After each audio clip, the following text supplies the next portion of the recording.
Así que sonríale ahí a su vecino, sonríale, dígale bienvenido. Si hay una persona nueva, dígale bienvenido. Seas tú, bienvenido a tu iglesia, amén. Esta semana estuvimos contentos porque pasamos un tiempo agradable con los varones de la iglesia. Fuimos ahí al boliche. Y me encanta saber que conforme vamos creciendo, la iglesia se empieza a sentir un poquito más como la familia de Cristo que somos, amén. Y es hermoso saber que Dios es bueno, amén. Así que bienvenido sea cada uno de ustedes. Y vamos a empezar con la palabra de Dios. Vaya conmigo, si usted tiene una Biblia, vaya conmigo. Pero antes de empezar, le quiero dar una pequeña introducción donde estamos predicando en el libro del Evangelio de Juan. Estamos llevando una serie de capítulo por capítulo, de versículo tras versículo, porque queremos aprender exactamente qué es lo que la palabra de Dios nos quiere dar a entender. ¿Cuál es el propósito? De hecho, la Biblia en 2 de Timoteo 3:16 recalca que toda la palabra, toda la escritura es inspirada por Dios. ¿Y es útil para qué? Para enseñar, para redarguir, para corregir, para instruir en justicia. Es toda la palabra, toda la podemos predicar. Y esta semana, créame, les voy a ser honesto, me tocó una parte de la Biblia donde como que batallé para extraer un poquito más, porque dije, ¿qué voy a decir de esto? Pero es ahí donde Dios, y a través de su Espíritu Santo, nos ayuda, amén. Vaya conmigo al libro de Juan, capítulo 1, y vamos a estar exponiendo desde el versículo 29 hasta el versículo 34. El Cordero de Dios es lo que vamos a estar aprendiendo. Y el propósito de este sermón, mi amado, es que todos nosotros aprendamos que Jesús es el Cordero de Dios que quita el pecado de todo el mundo. Y el otro punto muy importante es que debemos dejarnos usar por Dios. ¿Para qué? Para ese gran plan redentor que Él tiene para todos nosotros. Una vez más, regresamos al libro de Juan. El propósito es caminar juntos. Y déjeme una vez volverle a darle un comercial de lo que predicamos la semana pasada. La semana pasada predicamos en el Juan 3:16 que Dios es el amor, que Dios dio su vida por todo el mundo, para que todo el que crea en Él no se pierda, sino que tenga vida eterna. Y una vez más regresamos a Juan 1 en el contexto inmediato, donde sabemos que Jesús es introducido como la palabra de Dios, el logos. ¿Por qué es esto tan importante? Como personas sabemos que nos comunicamos. Diga conmigo, comunicación. Nos comunicamos por medio de las palabras, de nuestras palabras. La comunicación es sumamente importante. Si tú vas al trabajo, tú no nada más llegas al trabajo y empiezas a trabajar rápidamente. No, tiene que haber una comunicación. Si tú tienes un grupo de personas, un equipo, tú te comunicas. Tú vas a hacer esto, tú vas a hacer allá, yo voy a hacer aquí. Incluso si estás tú solo, ¿verdad? Tú te hablas a ti mismo. Bueno, voy a quitar esta ventana, voy a pintar aquí, voy a recoger acá. ¿Qué me conviene hacer primero? Porque hay un plan a través de la comunicación. Yo me hablo por mí mismo cuando estoy solo. Yo me hablo. Yo no sé, a lo mejor usted se hable entre usted mismo. Pero esa es la comunicación para hacer un plan. De la misma manera, Jesucristo vino para comunicarnos quién es Dios. Y a través del Espíritu Santo nos dio, diga conmigo, un plan. ¿Y cuál es el plan? La salvación, a través de Cristo Jesús. Así que mi amado, ahí donde está, vamos a empezar, vamos a ponernos en las manos de Jesús. Ayúdeme, vamos a orar. Padre de la gloria, venimos delante de tu presencia, Señor Jesús. Una vez más, buscando de tu palabra, buscando de esas hermosas instrucciones de que nos dejaste, Señor. Aquí está el manual de la vida, la palabra de Dios. Es la que nos dice, nos enseña cómo tener una comunión contigo, cómo tener esa comunicación, cómo tener esa comunión, esa relación, porque tú eres nuestro Padre, nosotros somos tus hijos y nosotros queremos, Señor Jesús, queremos ser obedientes a tu palabra. En el nombre de Cristo Jesús, diga conmigo. Amén. Amén. Leamos, mi amado, Juan capítulo 1, le voy a dar tiempo para que lo busque. Juan capítulo 1, versículo 29 y 30. Nos vamos a ir en orden. Vamos a predicar 29, 30. Después predicaremos 31 al 33 y concluimos en el versículo 34. Si le pudiera poner un título a este sermón sería una simple voz en medio de este mundo.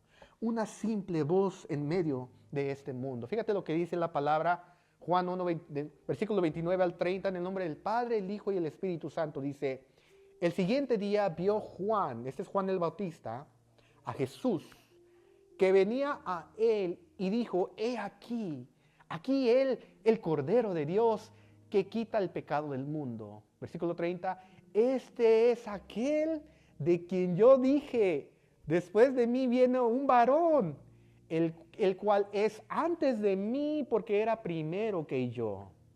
Juan está recalcando ahí la eternidad de Jesús, porque en el principio era el Verbo y el Verbo era Dios. Entonces, en otras palabras, Jesús ya existía mucho antes que Juan. Y la razón por qué Juan el Bautista está diciendo eso, él es antes de mí. Porque las personas en el contexto original, en la audiencia original, sabían que Jesús era menor que Juan el Bautista, porque Juan el Bautista había nacido primero antes que Jesús. Entonces ellos se quedaron como, ¿cómo que era antes que tú? No, él estaba recalcándoles, él es primero que yo, porque le quiere dar la gloria a Jesús. ¿Está conmigo? Ahora, prosigamos. Notamos que Juan el Bautista, y estoy diciendo Juan el Bautista porque hay dos Juanes. Primero está Juan el Apóstol, que este es el libro que él escribió. Juan el Apóstol dejó el Evangelio escrito y está hablando de Juan el Bautista. Son dos Juanes, amén. Juan el Apóstol y está hablando de Juan el Bautista. Mencionado desde el Antiguo Testamento. ¿Qué es lo que sabemos? Que el Antiguo Testamento apunta hacia el Nuevo Testamento. Uno profetiza, anticipa y el Nuevo Testamento lo cumple. ¿Sí está conmigo? Así que vaya conmigo para que me gusta que se lo pueda comprobar con la palabra, la misma palabra. En la escuela nos enseñan que la escritura interpreta escritura.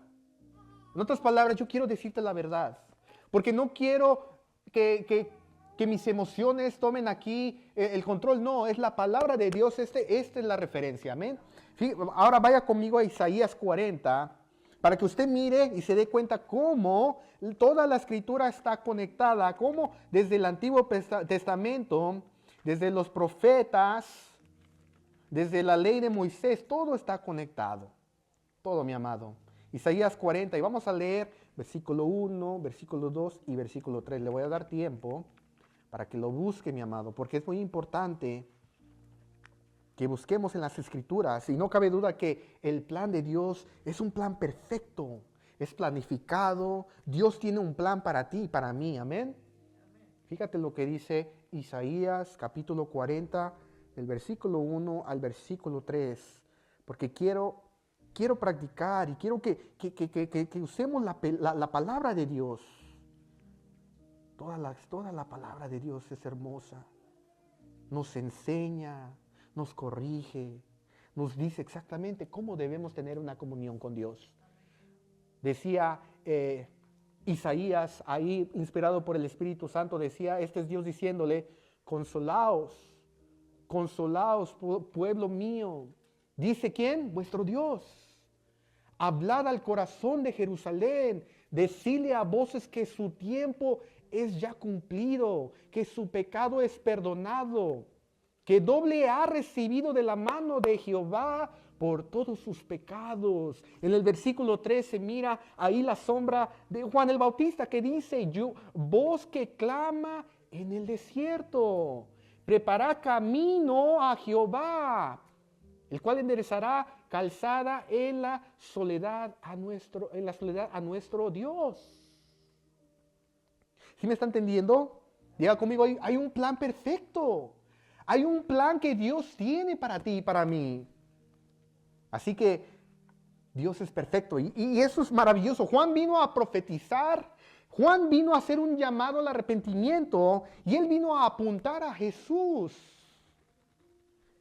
Versículo 30, ahora sí, regresemos al texto expositivo de Juan 1, versículo 30. El plan de Dios es que nosotros lo conozcamos a Él. Dice, este es aquel quien yo dije, después de mí viene un varón el cual es antes de mí porque era primero que yo. Se dice que en aquellos tiempos, cuando el rey planeaba ir a hacer una visita a cierto lugar, a cierta colonia, a cierta comunidad, se dice que en los tiempos de la monarquía siempre se mandaba a alguien que estuviera encargado de ir por el camino, para preparar el camino para el rey. Para que esta persona se encargara de decir si el camino está listo para que el rey no pasara ninguna inconveniencia. A estas personas a veces se les decían que eran heraldos. ¿Sí sabe qué es un heraldo? Aquella persona que va y anuncia, acaba de nacer un hijo del rey, como en la película de Shrek, no sé si usted la ha mirado. Que va siempre un heraldo a decirle las cosas que el rey va a hacer. Bueno, tú y yo somos heraldos de Dios. Tú y yo vamos a decir lo que la palabra de Dios dice. Juan era la persona adecuada de Jesús. Juan era el heraldo de Jesús. Él estaba preparando el camino para el Mesías, debido a que podemos mirar su gran humildad. Juan era una persona tan humilde. Una vez más, ahí donde está Juan 1, ¿sí está ahí?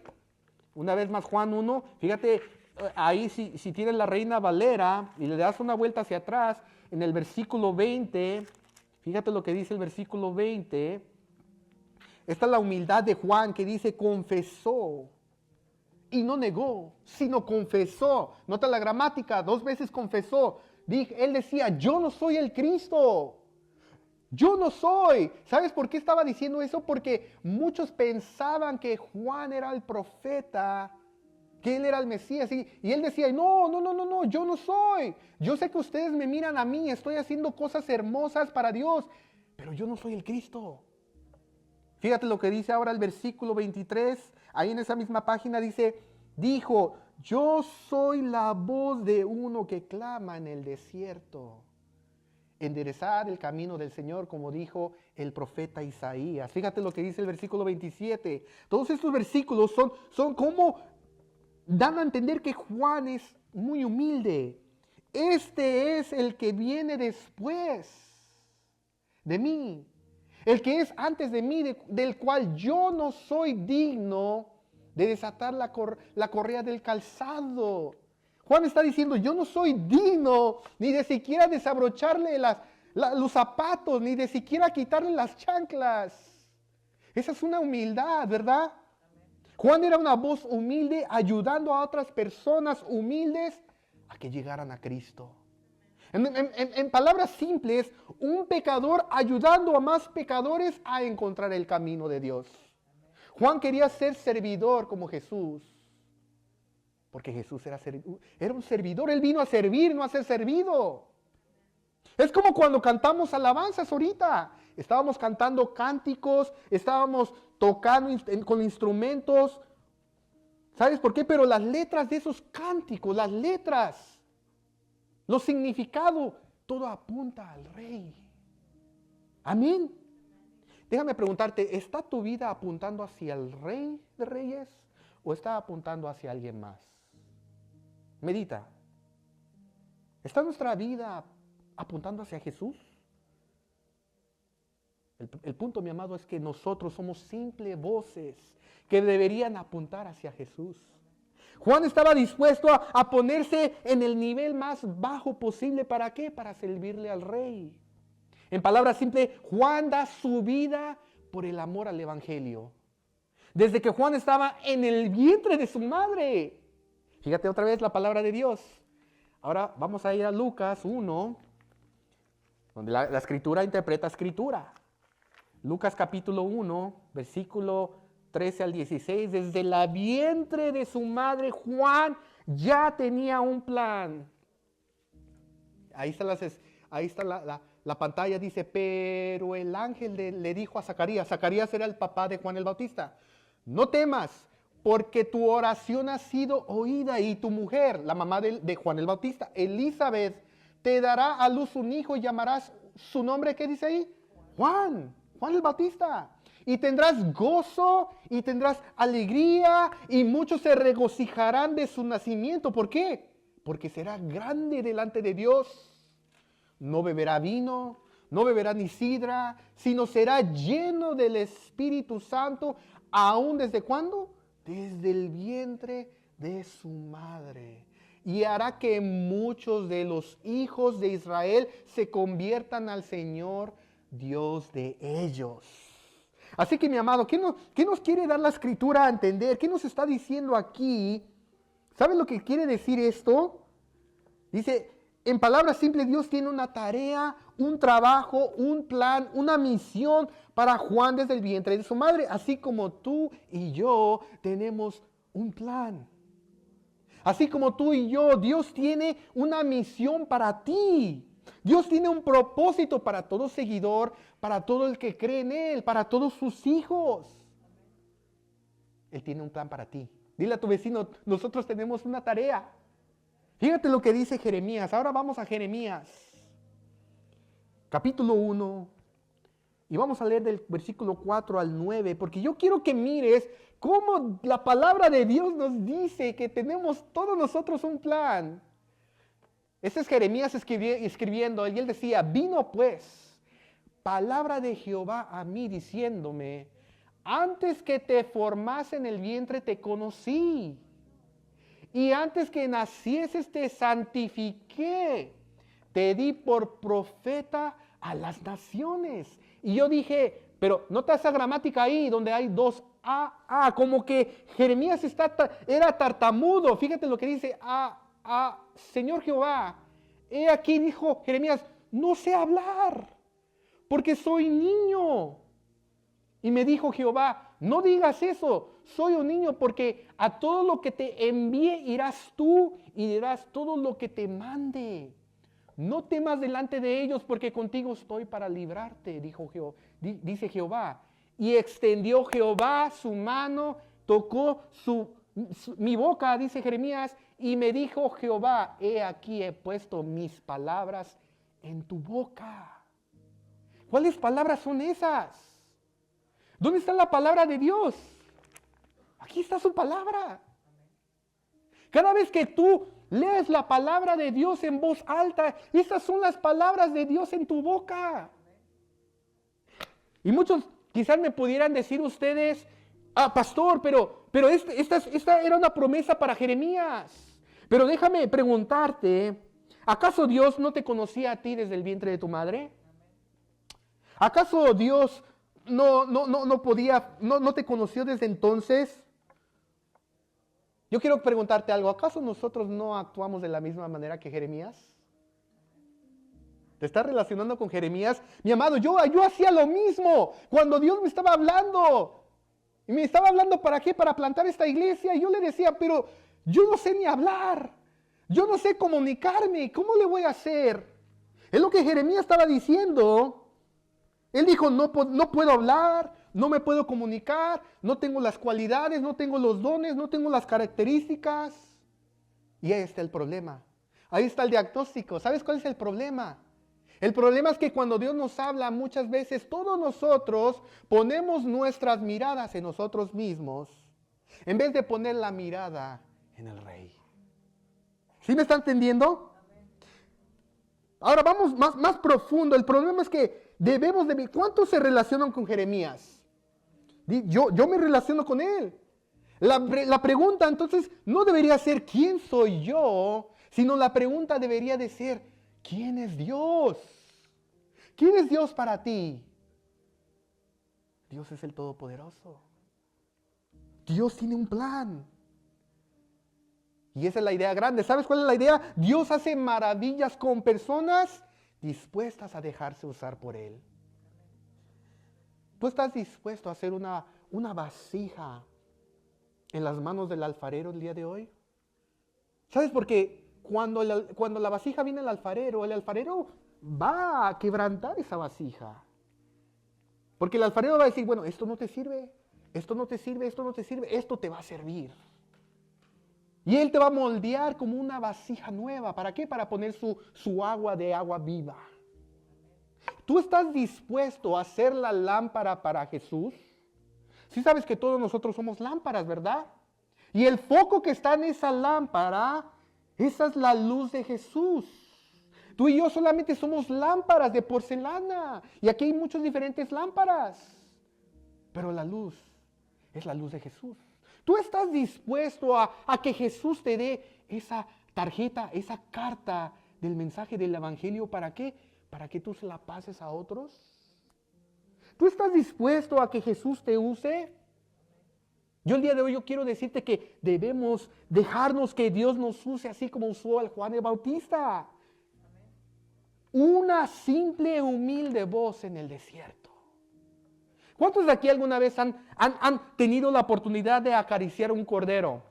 Un corderito. Si tu familia es de rancho, quizás a lo mejor has tenido la gran oportunidad de mirar cómo estos corderitos son unos animalitos tan humildes, tan tiernos, tan hermosos, tan mansos. Es lo que dice el versículo 29. He aquí el Cordero de Dios. El Cordero es la imagen que nos recuerda la importancia del sacrificio que se hacía en el Antiguo Testamento. En el Antiguo Testamento. Juan empieza identificando a Jesús como el Cordero. Él es el Cordero sin mancha. Él es hermoso. Es como si Juan expresara la idea que Jesús es la persona que va a sustituir todas nuestras fallas. Él es el Cordero. ¿Tú estás agradecido con el Cordero de Dios? Deberíamos estar agradecidos con Él. El Cordero de Dios es Jesús, quien simboliza pureza y representa el sacrificio perfecto. ¿Qué quiere decir esto? Que ya no necesitamos hacer sacrificios porque Él ya lo pagó todo. Incluso en la misma Pascua judía siempre se presentaba un cordero sin defecto, a tal grado que era una ocasión particular. Se usó en el libro de Éxodo. ¿Para qué? Para protegerlos del juicio de Dios. Fíjate lo que dice Éxodo capítulo 12, versículo 12 al 13, donde su sangre fue untada en los marcos. Fíjate, dice, pues yo, este es Jehová diciéndole al pueblo de Israel, pues yo pasaré aquella noche por la tierra de Egipto y heriré a todos primogénito en la tierra de Egipto, así de los hombres como de las bestias, y ejecutaré mis juicios en todos los dioses de Egipto. Yo Jehová. Versículo 13 dice, y la sangre os será por señal en las casas donde vosotros estéis, y veré la sangre y pasaré de vosotros, y no habrá en vosotros plagas de mortandad cuando hiera la tierra de Egipto. En otras palabras, ¿sabes lo que Dios les estaba diciendo a los hijos de Israel? Mijito, hazte para allá, porque voy a pasar, y no quiero consumirte. El Padre muestra su amor. El Padre quiere cuidarte, pero es necesario que tú aceptes a Jesús, que tú creas en Jesús y que te arrepientas. ¿Sí me está entendiendo? Su sangre. Pero en el Antiguo Testamento podemos mirar cómo todo el Antiguo dice, ¿dónde está el Cordero de Dios? ¿Dónde? Es lo que Isaac le estaba gritando a su papá, ¿dónde está el Cordero? A Abraham, cuando Dios le pidió a Isaac, su único hijo, para ofrecerlo como sacrificio.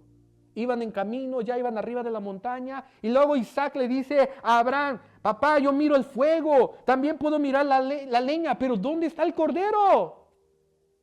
¿Dónde está? Di conmigo, Dios proveó. Él proveó ese cordero. Fíjate, Génesis 22, del 13 al 14. Ahí estaba el cordero, Dios proveó. Entonces alzó Abraham sus ojos y miró, y he aquí a sus espaldas un carnero trabado en un zarzal por sus cuernos. Y fue Abraham y tomó el carnero y lo ofreció en holocausto en lugar de su hijo. Y llamó a Abraham en el nombre de aquel lugar, Jehová proveerá. Por tanto se dice hoy, en el monte de Jehová será provisto. De la misma manera que nos provee a ti y a mí en tiempos de soledad, en tiempos difíciles, en tiempos de escasez. Yo sé que nosotros pasamos por eso. Di conmigo, Dios es fiel. Dios es fiel contigo.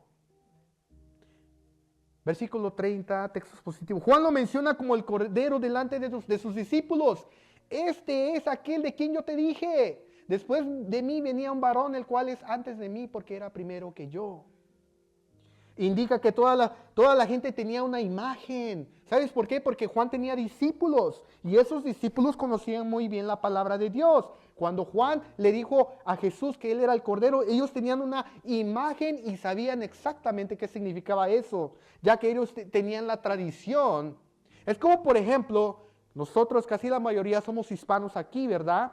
Y cuando nosotros quebramos la rosca en enero y cuando sacamos un monito de plástico, sabemos qué significa eso, ¿verdad? Bueno, para los judíos es lo mismo. Ellos sabían cuando Juan decía, este es el Cordero, ellos sabían que Cristo iba a ser crucificado. Ellos tenían esa imagen, que Jesús tenía que hacer ese pago en la cruz. ¿Sabes por qué? Porque el pago del pecado es la muerte. La muerte es el pago del pecado. Es lo que Romanos 6 nos dice. Él siempre ha sacrificado por el amor de sus hijos, por ti y por mí, desde el huerto del Edén, desde que Adán y Eva fallaron la primera vez. ¿Sabes lo que Dios hizo? Él mató a un animalito. ¿Para qué? Para hacerles ropa de piel. Porque la paga del pecado es muerte. El sacrificio de un animal, cuando vino la primera Pascua, Él provee todos los corderos. ¿Y sabes qué? Jesús vino por ti y por mí, como ese cordero perfecto. Fíjate lo que dice versículo 31 al 33. Vamos a seguir porque ya casi voy aterrizando. Dice, versículo 31 al 33, dice, yo no le conocía. Juan les estaba diciendo a todos sus discípulos, yo no le conocía. ¿Sabes por qué? Porque ellos pensaban que todo esto era un plan. Pero no, dice, yo no le conocía más para que fuese manifestado a Israel. Por esto vine yo bautizando con aguas, dice Juan el Bautista. También dijo Juan testimonio diciendo, y vi al Espíritu que descendía del cielo como paloma y permanecía sobre él. Una vez más diciendo, yo no le conocía, la gramática. Otra vez, yo no le conocía, pero el que me envió a bautizar con agua, aquel me dijo, sobre quien tú veas descender el Espíritu y permanezca sobre él, ese es el que bautiza con el Espíritu Santo. En otras palabras, mi amado, la única manera que Juan pudo reconocer a Jesús es porque el Espíritu Santo se lo reveló. Así que quizás tú el día de hoy, tú has leído la Biblia y a lo mejor dices, es que yo no la entiendo. ¿Sabes lo que tú y yo necesitamos hacer? Pedirle al Espíritu Santo que nos revele quién es Jesús. Solamente el Espíritu Santo nos puede revelar eso. El pecado, mi amado, el pecado siempre toma un precio. Siempre nos lleva más allá de lo que pensamos. Siempre nos retiene más de lo que queremos. Siempre tenemos que pagar más de lo que pensábamos pagar. Que una mentirita pequeñita, que era una mentirita solamente para hacer el bien. Pero luego esa mentirita, tienes que crear otra mentirita para tapar esa mentirita. Y luego otra mentira para tapar esta otra mentira. El pecado. El pecado siempre va a cobrarnos más de lo que pensábamos. Cuando Juan les exclamaba a todos, este es el Cordero, yo puedo imaginarme cómo todos inmediatamente pensaron en Abel y Caín.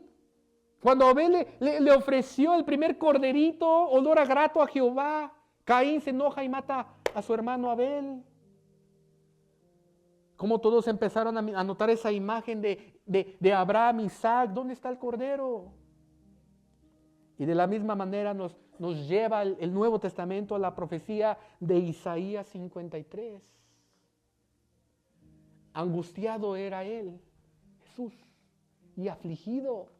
No abrió su boca, no respingó, no se rehusó. ¿Cómo qué? Cordero fue llevado ¿a dónde? Al matadero. Y como oveja delante de sus trasquiladores, enmudeció y no abrió su boca. Por amor a ti, por amor a mí. Versículo 34, vamos a empezar a descender. Esto es como un vuelo. Dice, y yo le vi, este es Juan el Bautista una vez más, y yo le vi, y he dado testimonio de que este en verdad es el Hijo de Dios. pero como cordero fue llevado al matadero por ti y por mí. Él es puro y Él es amable, que ha sido, que no se nos olvide, mi amado, no se te olvide que Él va a regresar. Pero ya no va a regresar como el cordero. Él va a regresar como el león de la tribu de Judá. Él viene por su iglesia.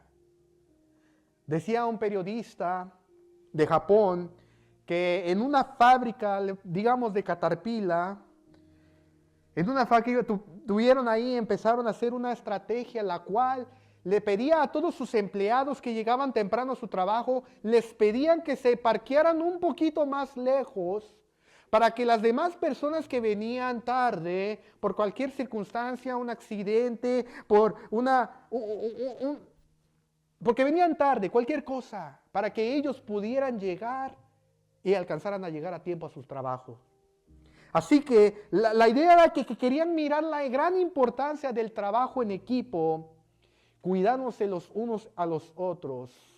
Incluso si eso significaba dar su propia conveniencia.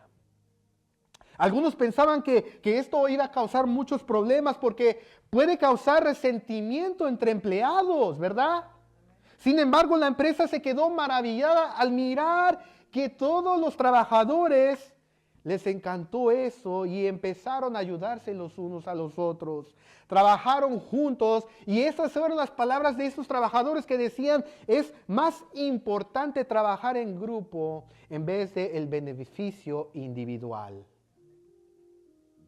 Mi amado, el día de hoy, como creyentes, Cristo nos está llamando a adoptar esta misma estrategia. Para que nosotros como hermanos de la iglesia aquí adentro, y no solamente aquí adentro, sino también allá afuera, podamos proyectar el amor de Jesús, porque somos una familia. Cuando lo hacemos, demostramos el sentir de amor de Cristo y testificamos que en verdad somos sus seguidores. ¿Sí me está entendiendo?